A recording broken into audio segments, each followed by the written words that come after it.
Golden State Media Concepts Fantasy Football Podcast is your one-stop shop for fantasy football news and advice. Can't decide on who to draft on the first round? Going gaga on how to line up your team. We've got you covered. Traditional leagues, dynasty league, PPR league, IDP league, even daily fantasy football league. Join us as we break down all the questions of fantasy football. It's the Golden State Media Concepts Fantasy Football Podcast.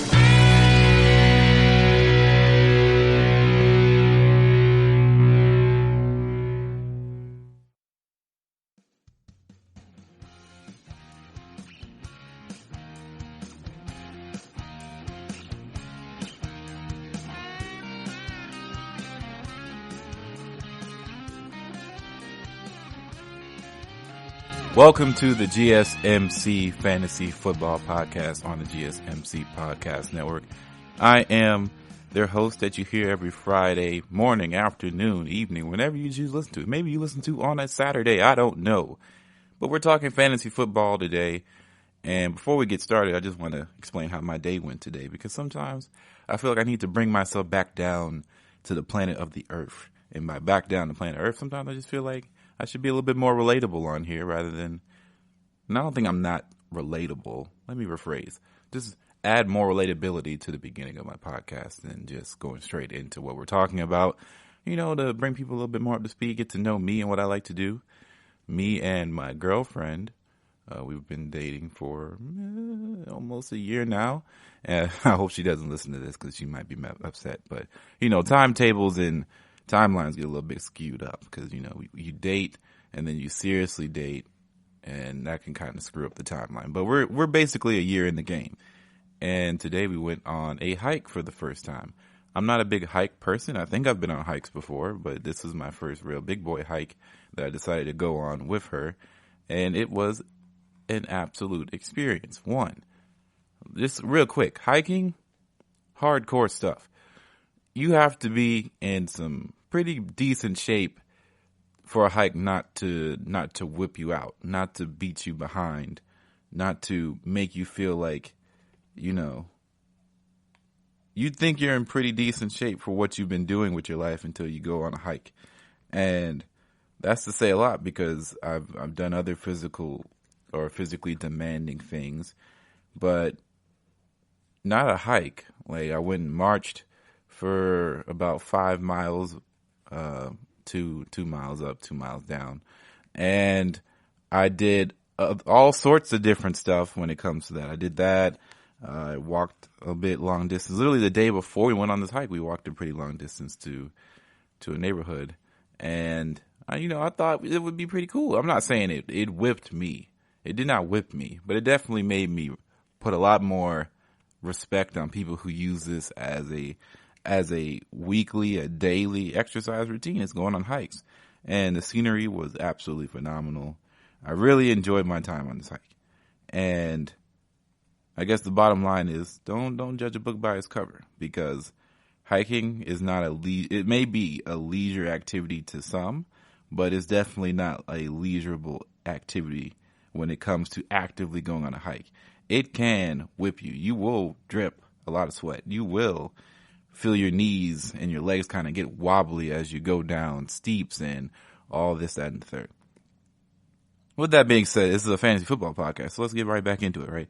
So today is a podcast all about tight ends, and we're going to be talking about different tight ends in different tiers. We're going to be talking about tight ends in a vacuum, tight ends across the spectrum of the NFL, where to draft tight ends.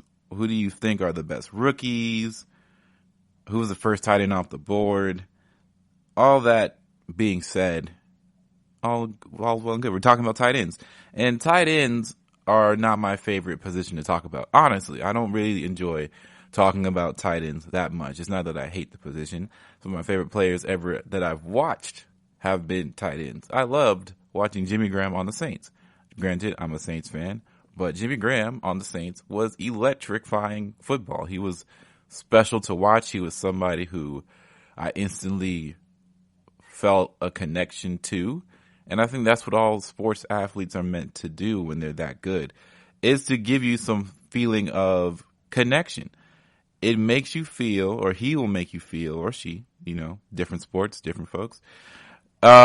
He will make you feel, or she will make you feel that you have a new sense of purpose when watching. You want to see them.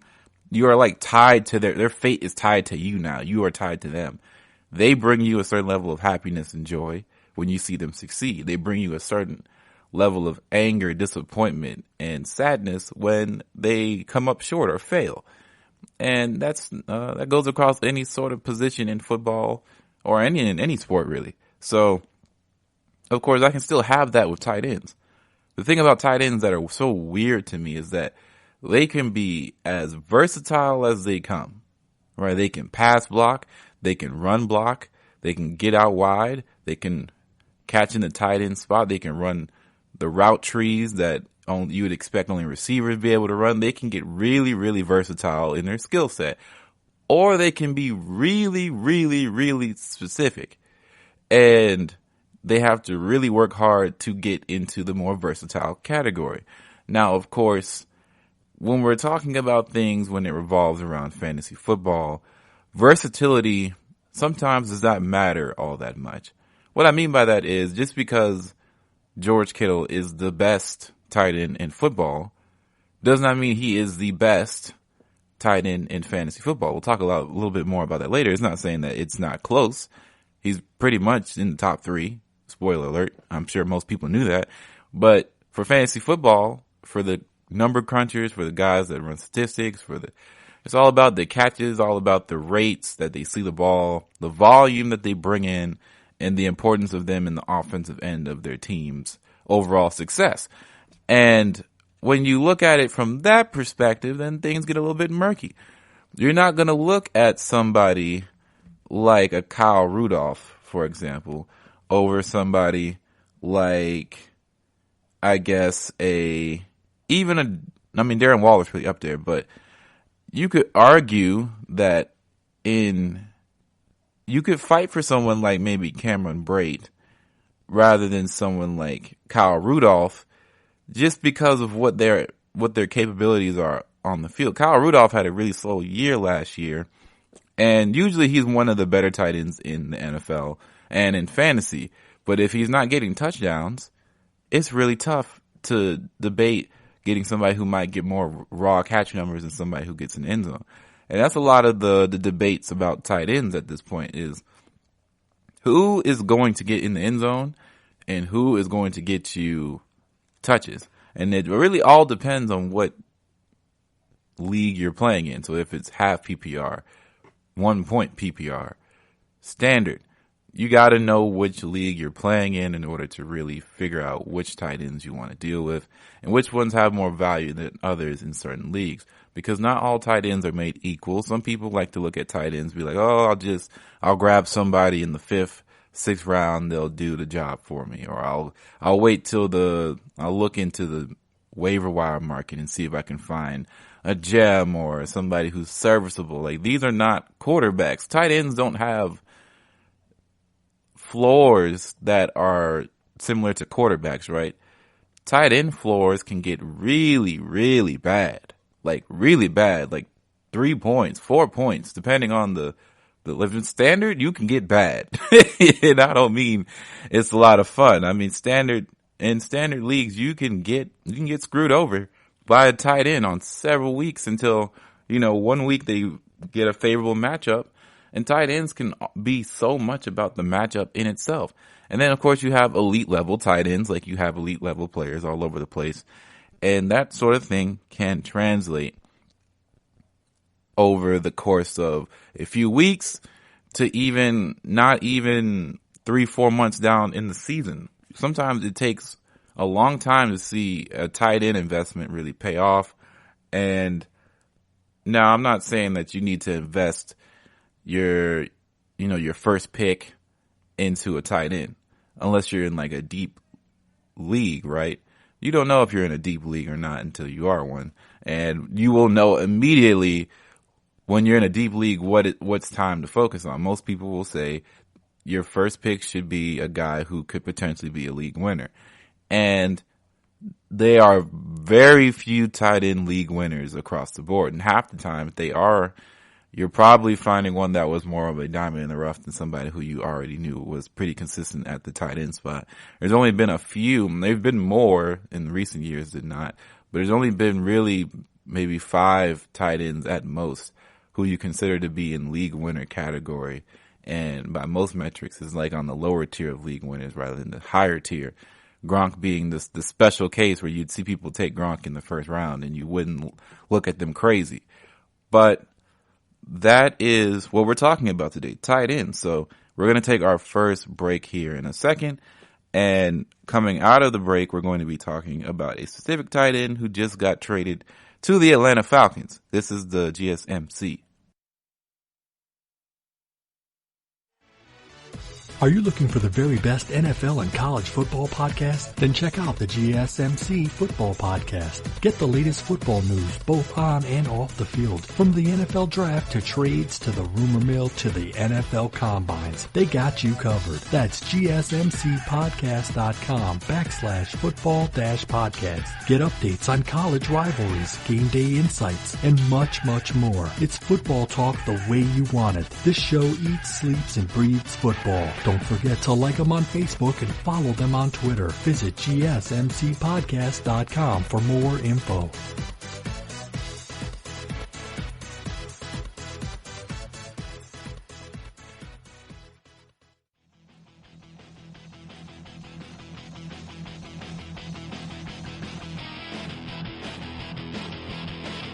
Okay, welcome back to the GSMC Fantasy Football Podcast, where coming out of the break, of course, we kind of left with a little bit of a hiking story, but then we got into the big, nitty-gritty sort of conversation we're getting into, and it's all about one position today, and it's the tight end. And we're going to start the second segment going about a certain Dirty Bird, or newly changed Dirty Bird. He was a previous Bird beforehand, but now he's a different Bird. He was a Raven, drafted and signed, and now he is traded to the Falcons. And when I heard the news, it made sense for the Ravens because they have a pretty solid tight end core already. And granted, they didn't know what they probably had in Mark Andrews to the point to where, they still held on to Hayden Hurst, and I don't think this is a detriment to Hayden Hurst's ability to play the game of football, but it is definitely something to look out for in the next coming year or so to see exactly what he's capable of.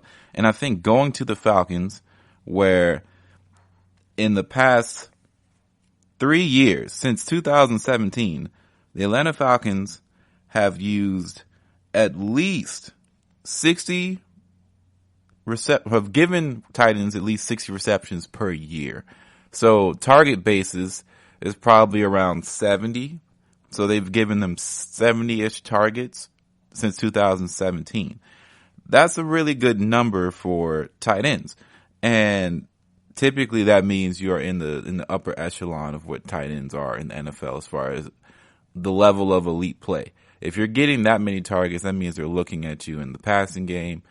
And that just means that you are definitely a threat out wide, or should I say you're a threat in between, the numbers, and you can stretch the field out a bit with your ability to catch the football.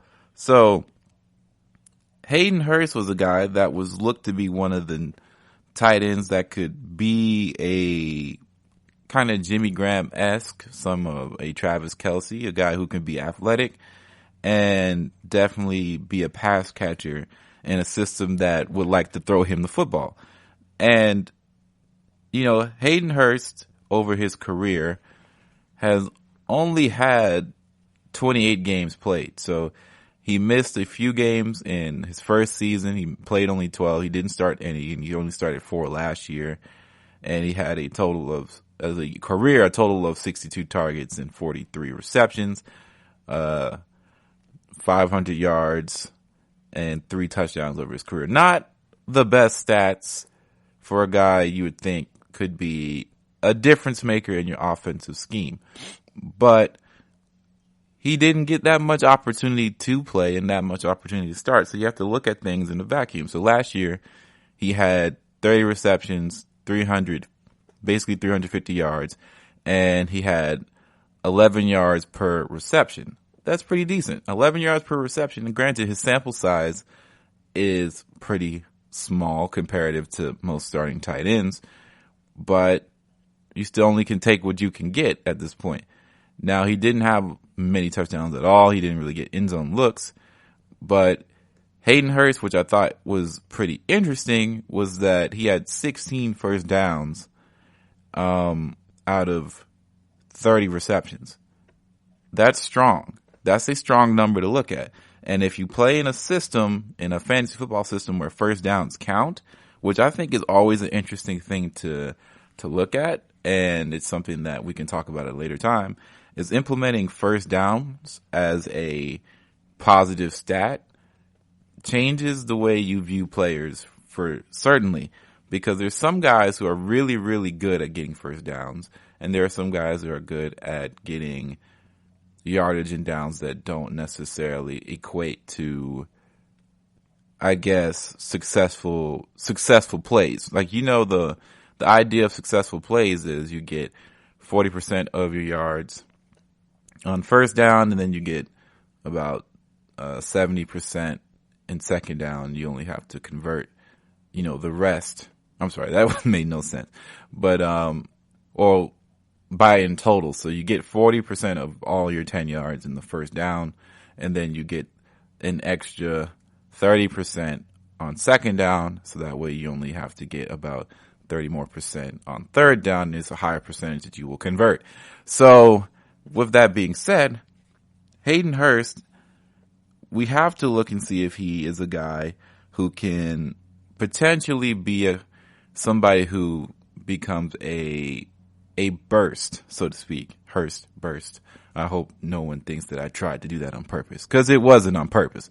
But Hayden Hurst has an opportunity that I think a lot of people don't really realize. So Austin Hooper, although competed with a lot of quality wide receivers on the Atlanta Falcons roster, did hold his own for the better half of the last 2 years.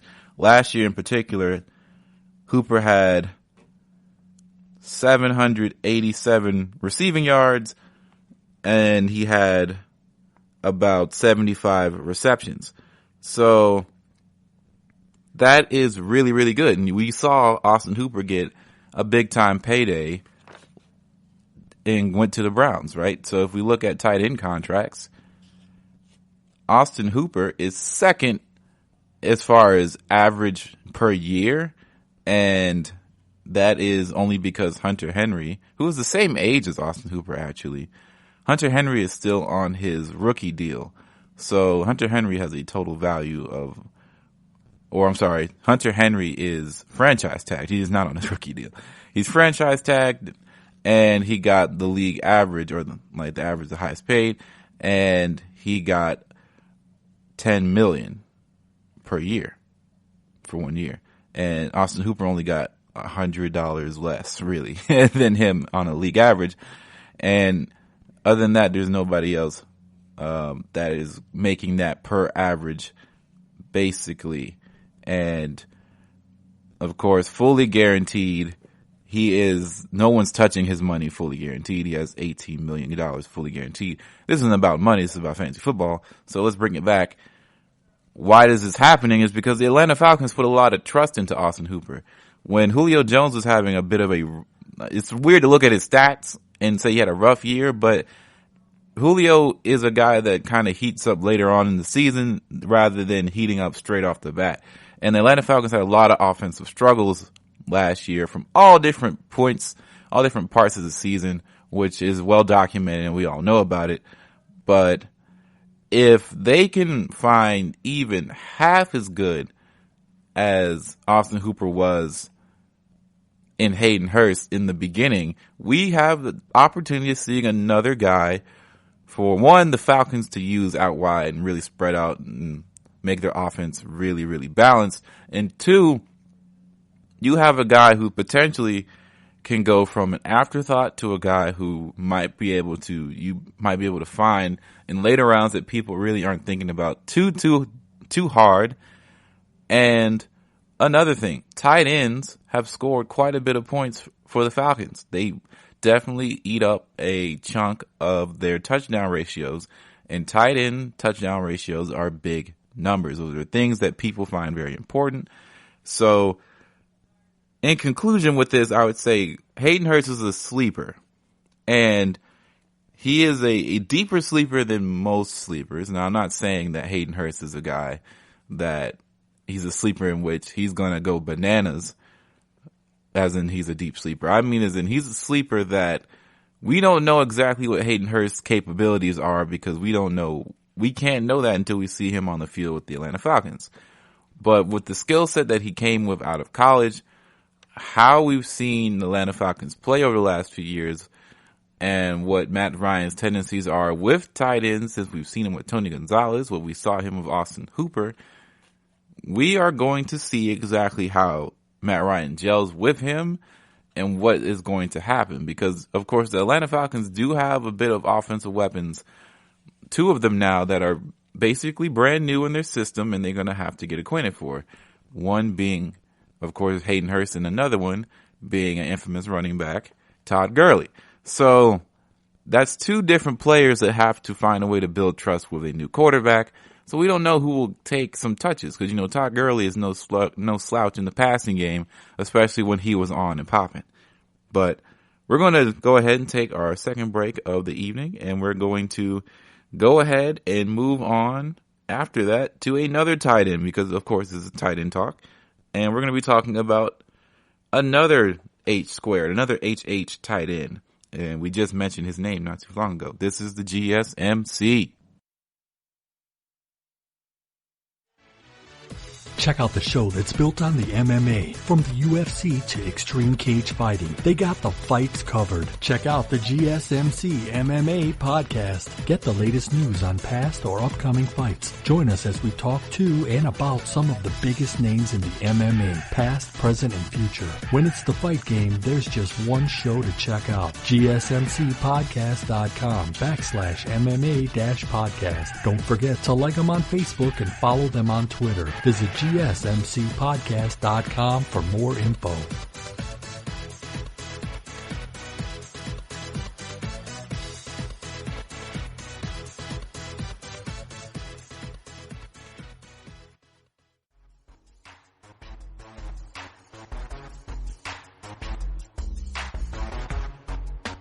Okay, so welcome back. Where last time we were discussing about Hayden Hurst, the Atlanta Falcons' newly acquired tight end in free agency, or should I say via trade, but it did happen in the offseason, and what his potential could possibly be for your fantasy team if you do decide to go look at him for a late round pickup to mid round and see what his potential possibly could be. As we looked at it, he got 30 receptions last year for 350 yards. And if you look at Austin Hooper's last year, he had 787 yards and 75 receptions. And of course, that is a big jump if Hayden Hurst can do that. But I would definitely look at Hayden Hurst getting somewhere around 50 receptions and maybe around 600 something yards and a few touchdowns. So if that's something in your ballpark that you like to see out of your tight ends, Hayden Hurst should be on your radar. Next, we're talking about another H-squared, another double H, Hunter Henry. So Hunter Henry, of course, the Chargers tight end that basically was there to replace Antonio Gates. And he has kind of been in the ballpark of, we know who he was supposed to replace for a long time. And it kind of got a little weird near the back, like the tail end of Antonio Gates' career, but at long last, we are going to see Hunter Henry really be the full-on number one tight end for that team. I am excited to see what the potential could be with this guy, because I did draft him, I believe, at some point. Was it his rookie season or the season prior? I did have my cracks at the Hunter Henry parade, and there were good times and there were bad times. And by bad times, I mean there were inconsistencies due to the whole Antonio Gates thing, and then he got hurt. And he's been in and out of lineups before, but we all know the potential what he could be. So let's go ahead and go back to what matters here. So in 2016, his rookie season, he played 15 games. He started 10 of them, and he had 36 catches for 478 yards. But the biggest thing was he had 8 touchdowns. This is why I keep talking about touchdowns are so pivotal in picking your tight ends, because if they can see the end zone more times than not, things get really, really wonky with their numbers. We don't really have to care about volume too much if they get in the end zone a lot. And then his second year in the league, where he started doing a whole lot of different stuff. So he's listed as a fullback and also a tight end. Weird. He didn't really have any rushing stats, but that's what he's listed as at that point. So his targets went up and his receptions went up. His numbers went up. He got only 100 more yards, but he had 4 less touchdowns. And he played one less game, but he started 13 of them. So he didn't have as much offensive production from a fantasy perspective. And then, of course, 2018, he didn't play at all because of an injury. And then last year, he had started 12 games, played 12 games, 76 targets, 55 receptions, 652 yards, 11 yards per reception, 5 touchdowns, and he had 36 first downs. So it is plausible to think that as things were to get up, as in his receptions, his targets, you would think that his stats would also increase as far as touchdowns would go, because although Hunter Henry was a touchdown machine in his first season, it looks like he can get back to that. And I won't want to say it's an outlier because it's only 8 touchdowns, right? He had 5 last year and he only played 12 games total. So give him a full 16. If he can play a full 16, he hasn't shown he's been able to do that just yet, but I have hope and I believe that he can play a full 16 game season, that Hunter Henry will find his way to probably around 8 to 9 touchdowns on that team. And I say that because although they have Austin Eckler, who is a dynamic playmaker for them, even on a contract that is more favorable for the team than maybe for Austin Eckler, but considering where Austin Eckler came from before getting this new contract, this is a big money for him, right? And if you look at their receivers that they have currently, of course, you would think that Hunter Henry isn't the number one option. But I would like to think that Hunter Henry is a guy that more people should be worried about than would you say a wide receiver in their system. But that's what I would like to say if we still had Phillip Rivers. Now, Phillip Rivers is a guy who would spread the ball quite a bit around. And even though his last year was not the best, and it was very, very, shocking how quick the decline hit for him last year. And maybe it was something else going on. We don't know if it was a full-on decline. But I would like to, we have to call it like we saw it. He definitely declined last season, and it was a shocking one, to say the least. So, of course, the Chargers went and moved on. They talked about 3 months long saying that Tyrod was going to be the guy they're implementing in the system. But we all knew what was happening, right? We all knew that somebody was on the radar, and Justin Herbert was on their radar. And here's another thing. You have to know who the quarterback is that's coming into a system.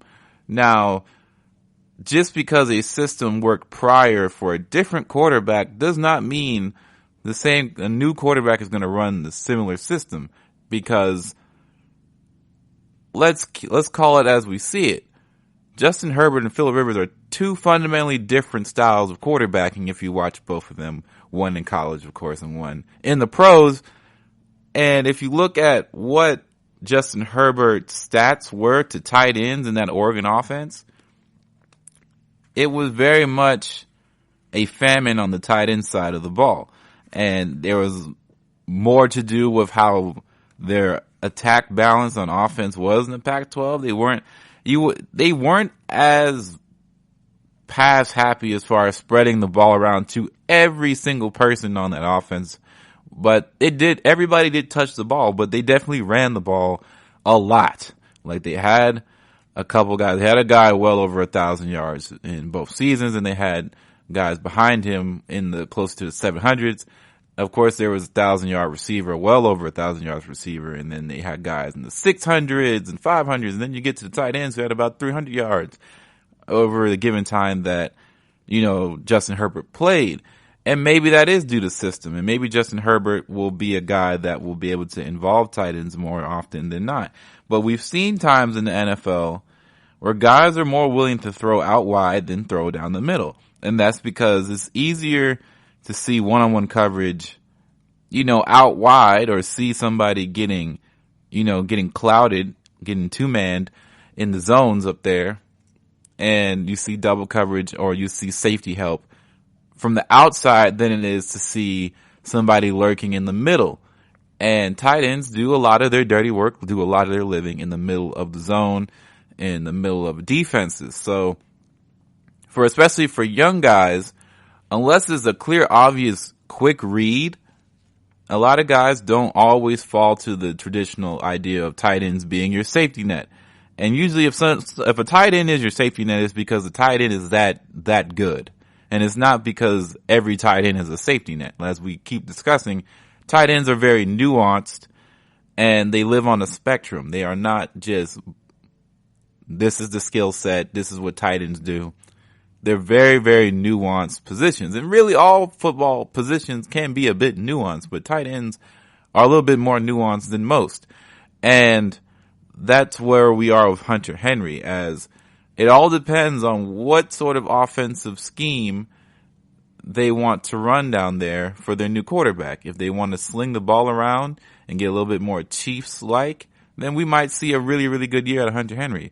But if they want to depend more on Austin Eckler, if they want to get more into the play-action game, if they want to do more long shots, then Hunter Henry may not see a bump into touchdowns, or he may not see really a really dramatic shift change in his offensive potential. But, caveat, he's still one of the better tight ends to draft, and his floor, as we've seen, is a lot better than what we can predict other people's floors are. So he's still going to be in that range. I just don't know if he is going to take the next leap. So with that said, we're going to take our next break, and coming out, we're going to be talking about who is the first tight end off the board. Check out the show built around the women of MMA. From the UFC to the extreme cage fighting, we got the fights covered. Listen. It's the Golden State Media Concepts Women's MMA Podcast. The latest news of upcoming fights, discussions of previous matches. Join us as we talk to and about the biggest names in women's mixed martial arts, past, present, and future. When it's the women's fight game, you know where to listen to. The Golden State Media Concepts Women's MMA Podcast.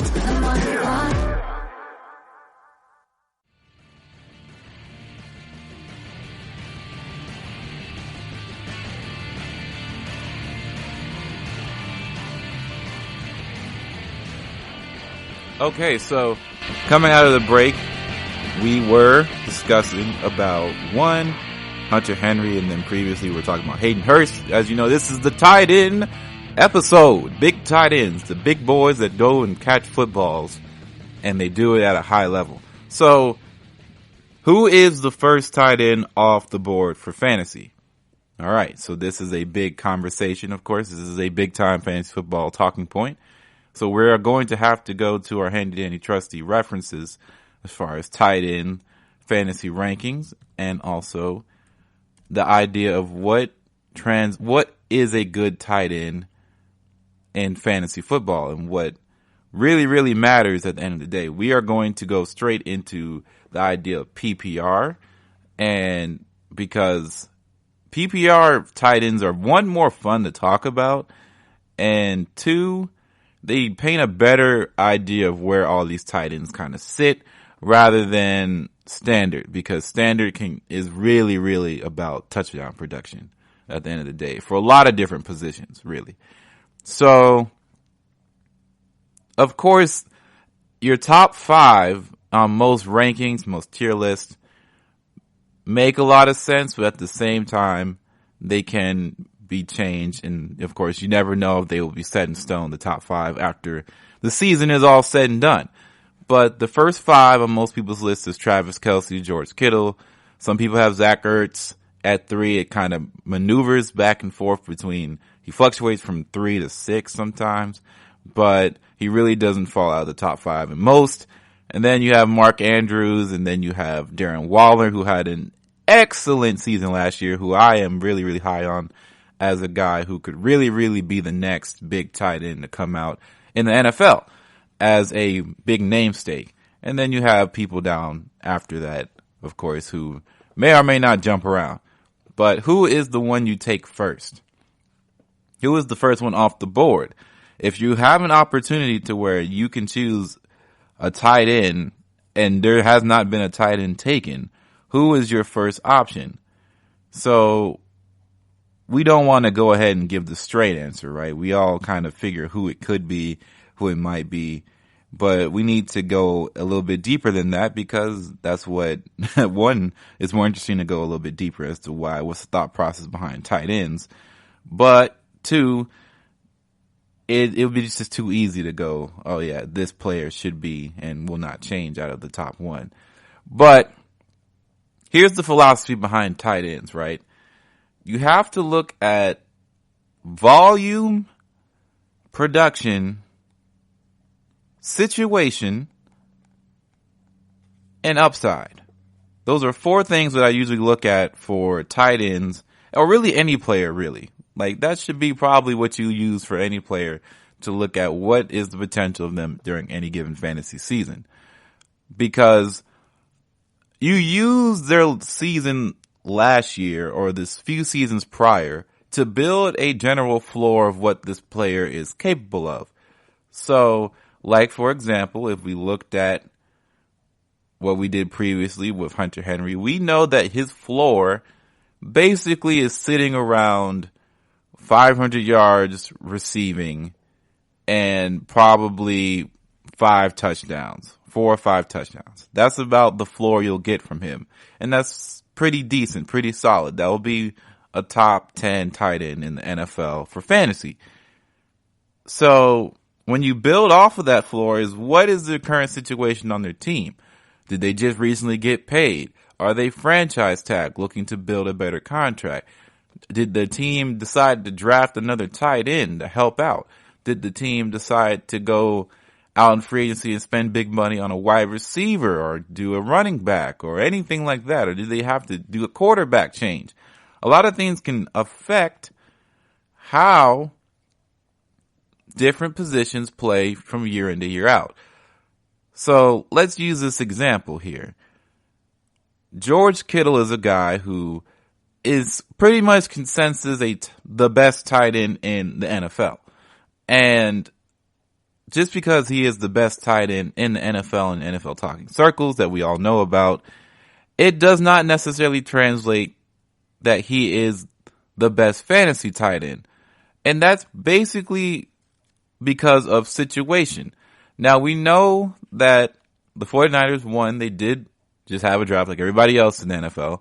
They drafted a wide receiver in the first round, and it is looking like he is a guy, as you know, Kyle Shanahan likes to find these guys who a lot of people may not be looking for or looking at, and he sees things within players that he can use. He's kind of Sean Payton-esque, kind of Bill Belichick-esque in that sort of way, where he sees exact skill sets for certain people where they can excel at, and he scouts for those skill sets rather than just what, you know, besides raw talent and things like that. He does look for guys who are ready to play and who can fit in his system.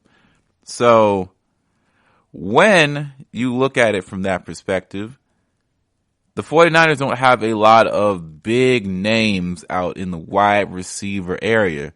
In fact, they're probably their most talented / best receiver last year just left and went to go play for the Saints and Emmanuel Sanders. So then you have, of course, you still have their running attack, which is pretty stellar as far as a collective unit of running backs and guys who can get really tricky in space.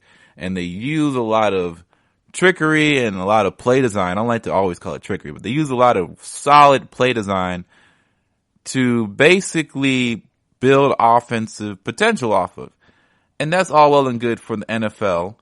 But we do have to remember that still basically makes George Kittle a guy who is essentially the breadwinner, right? He had 85 catches last year, but that ranked 17th among all people who caught the football. And he had 1,000 yards, barely niched over 1,000 yards. He had 1,053, but 5 touchdowns. He's tied 42nd on touchdowns, and per average, he averages 12 yards per catch, which is pretty good for tight ends. But we have to remember, he is the number one option on that offense. That's who he is. Besides running the football in the passing game, George Kittle is not second to anyone. He is number one. And if that's your number one, you do have to understand that things can get really strange. Now, when you look at someone like Travis Kelce, who had 12 more receptions, about 200 more yards receiving, and he still had the same amount of touchdowns, but the potential for Travis Kelce, right, to have more than his fair share in a Chiefs offense where the Chiefs spread the ball quite a bit. So Travis Kelce may not be the number one option for touchdowns, right? He's not a touchdown machine per se. And I would say George Kittle is a guy who you would look for and see, like, he's a guy who gets more touchdown looks than Travis Kelce. And although the touchdown numbers are similar, in fact, they're the same, George Kittle has a lot of touchdowns get called back in his career that a lot of people don't remember. So George Kittle could have a lot more touchdowns in his lifetime if it weren't for a lot of holding penalties or just weird things happening on the field. So when you look at Travis Kelce is the perfect example of a guy who ends up having more volume because of the opportunities set around him. Hardman, Tyreek Hill, now Clyde Edwards, and of course Sammy Watkins. Those are just four of them. 4 people. Let's not forget Williams in the backfield too. That's 5. That's 5 different people you can look at that you have to account for on the defense. And you still have the second best tight end in football. Probably the best catching tight end in football in Travis Kelce.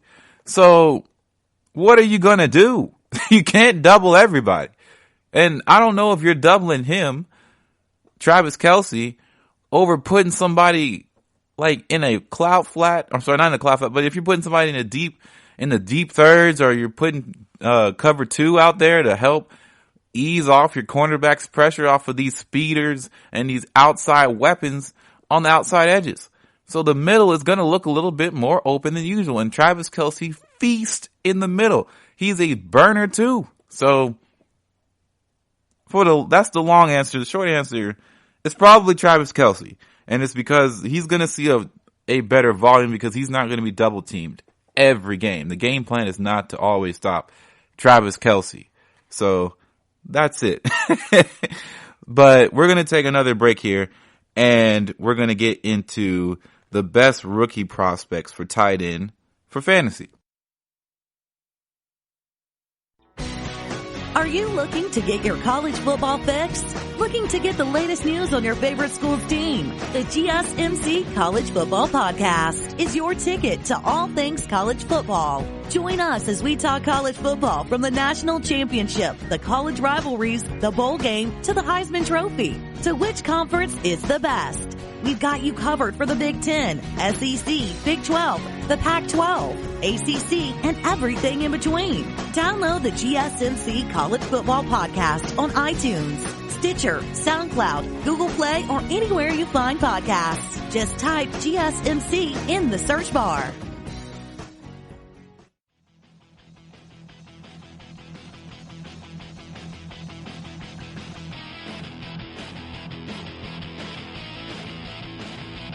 All right, so last time we were talking about who is the first tight end off the board.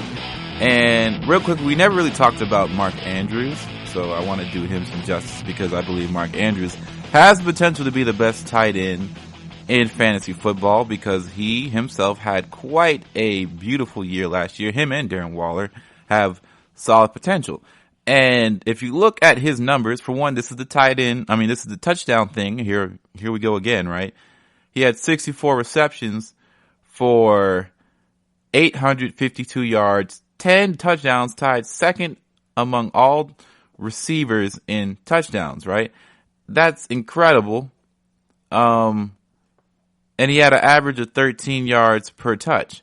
So just imagine if they up that just a bit. If he gets to the Travis Kelce level, he is going to be incredibly insane. So if you're looking for a guy who you feel like has more upside and his floor is solid, that's the guy I'm looking at, is where can you find a way to get Mark Andrews and you don't have to really have to get the next guy up. So with that said, we are going to be looking at the rookies and which rookies have potential, and this is probably more of a dynasty league conversation rather than a current conversation, but we will get a little bit more into the current side of things as well. So Sports Illustrated has really amazing articles that I like to read and I like to bring up because, one, a lot of people don't read articles as much as I feel should be. And if you are a sports junkie, reading is a part of the game. So they have a really good article about a lot of the rookies that might be good for dynasty leagues. And here is one of them, Adam Trotman, who the Saints drafted. He's 23 years of age. And this is what they write. The theme from most fantasy analysts from this class of tight ends is it's boring, it's weak, etc. And welcome to the reality of the tight end position. What I've been saying. There's a guy or two with promise, a guy who shouldn't flame out that does, and a guy who marinates as a backup and has a semi-decent season on another team 5 years from now. It's always a mixed bag, and even if they're great, you'll have to wait a season or two before it comes to full fruition. Trotman is the latter. He's arguably the tight end 4 on this roster behind Jared Cook, Josh Hill, and Taysom Hill. Considering Cook scored 9 touchdowns last season, this position can and should produce in Sean Payton's offense. Trotman is a small school product out of Dayton, and he's a gamer. He's not polished at all, but he uses his body well and makes adjustments to the ball. He's a huge target and will be a problem in the red zone for opponents. Stash him and wait for him to get his turn.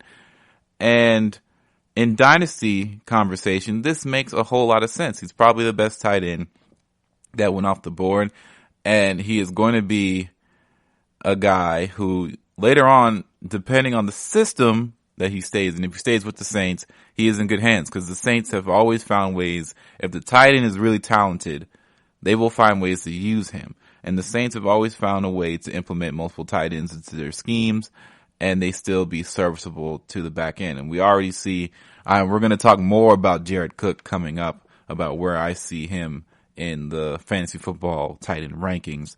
But let's just say that I see him, he's pretty high on my list as guys with huge potential to really have an excellent season. Okay, number 2 on this rookies to watch list is Cole Kmet.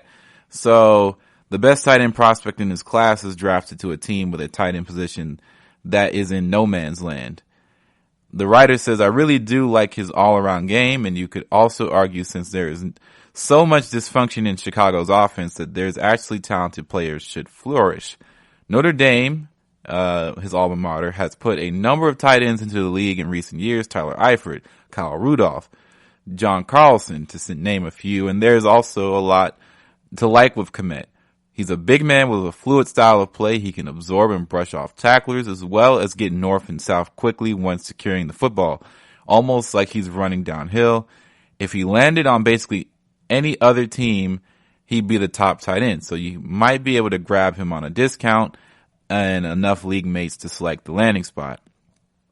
Next is Devin Asai for the Patriots, age 22. So Asai shows really, really great athleticism, and the key to any good tight end is smooth movement and body control. Given their size, they're rarely going to be speed demons, so you have to need a player who can get in and out of a break, find creases, occupy open spots in zone coverages.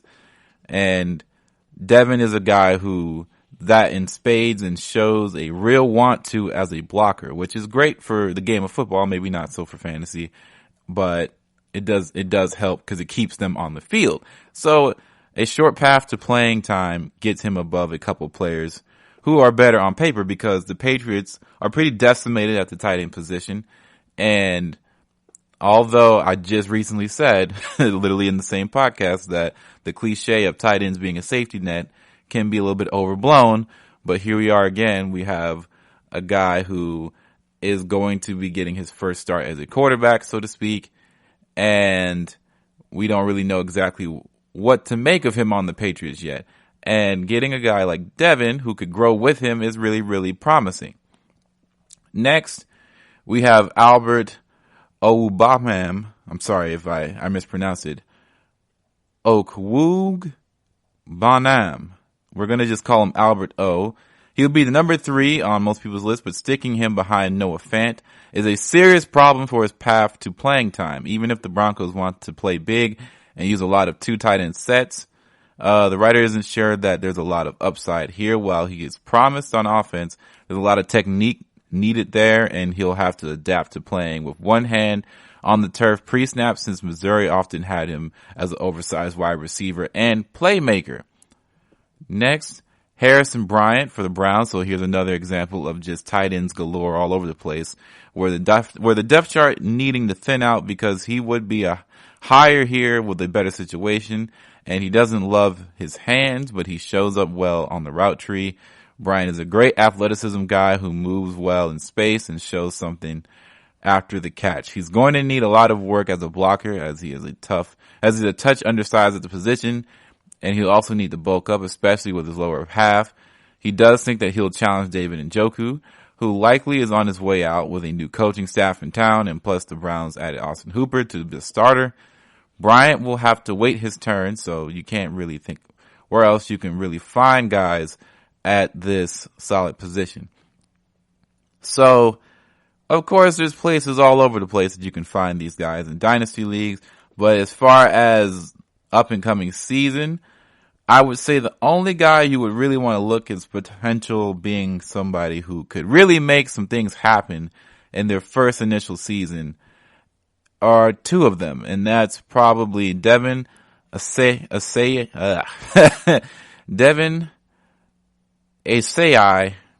and Cole Kmet, because those 2 guys probably will see a bit more playing time. I'm sorry, not Cole Kmet, but Trotman. Those guys might see a little bit more playing time, especially the Patriots guys, since they are so decimated at that specific position. But, of course, you never know, and in Dynasty, it's about the long game. So if you are a guy who really likes to study draft classes, likes to study guys coming out of college, you probably know a lot of this already, and you've looked at the film and you've assessed what you needed to do. So I'm going to put the faith in your hands that you know what you're doing.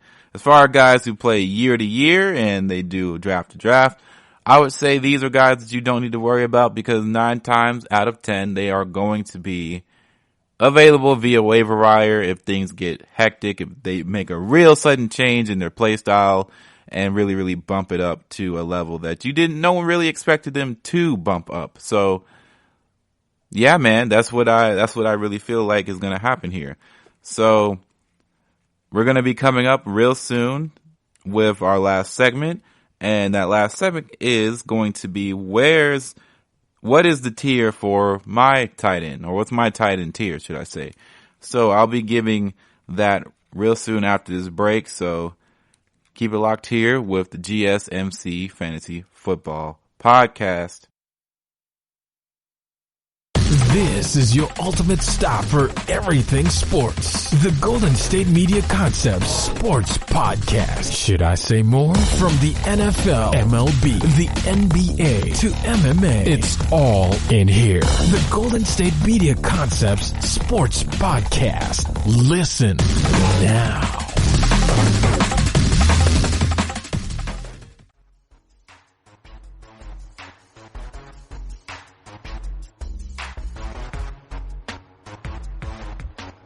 Okay, so coming back into the GSMC Fantasy Football Podcast, we just recently talked about the best rookie prospects for dynasty leagues and such, and now we are going to wrap things up by going over the whole shebang. Where is the tier list? Who is the tier for tight ends, and what am I looking at as far as the tier list, and who do I have in my personal top 10 draft prospects for fantasy football in the 2020 season? So adding everything up that we previously talked about and what we're going to be talking about now. So here are the PPR tight end rankings across the board.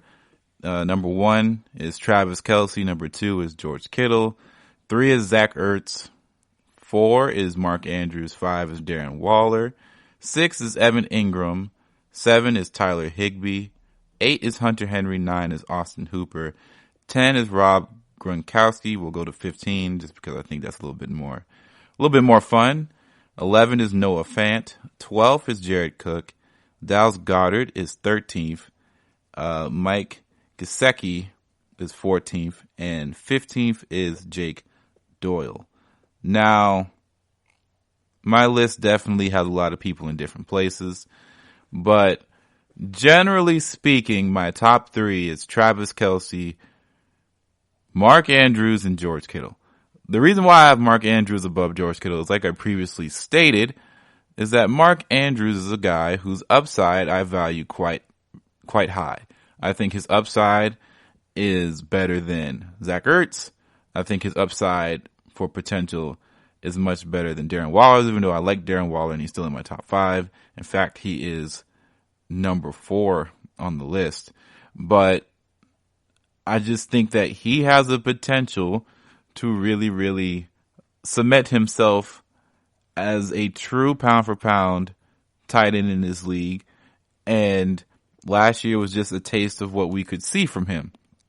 Now, granted, Baltimore is still at least as far as we've seen, they are very much a run heavy offense, but so is San Francisco. And if San Francisco can do what they do with George Kittle, and we already see Baltimore doesn't have, the best wide receivers. They have speedsters, but they don't have, top tier big money wide receivers out there. Someone has to be the breadwinner in that passing offense. And last year, really, it was already Mark Andrews, and now we're going to probably see an elevated level to that. So that's why I have him at 3. Zach Ertz is probably not in the top 5 for me. And I have weird doubt. He's top 5 in a vacuum, but that's if he can do it. Because you already see, Dallas Goedert, he's around there in the top 15, and that could take away from some of his touches. And then, Philly's offense was really, really, really really hurt by injuries last year across the board. So I really don't know what Zach Ertz is going to be capable of and if he can be as good as we'd like him to be. But we know Zach Ertz in the past has been a very high quality tight end, but I think his better years are starting to get behind him. So he's borderline 5 for me. But between the 6 and 10 spots where things kind of shift.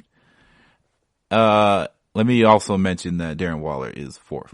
Just a reminder that Darren Waller is going to be good, and he might be the guy that you want to draft if you can't get your hands on on Mark Andrews.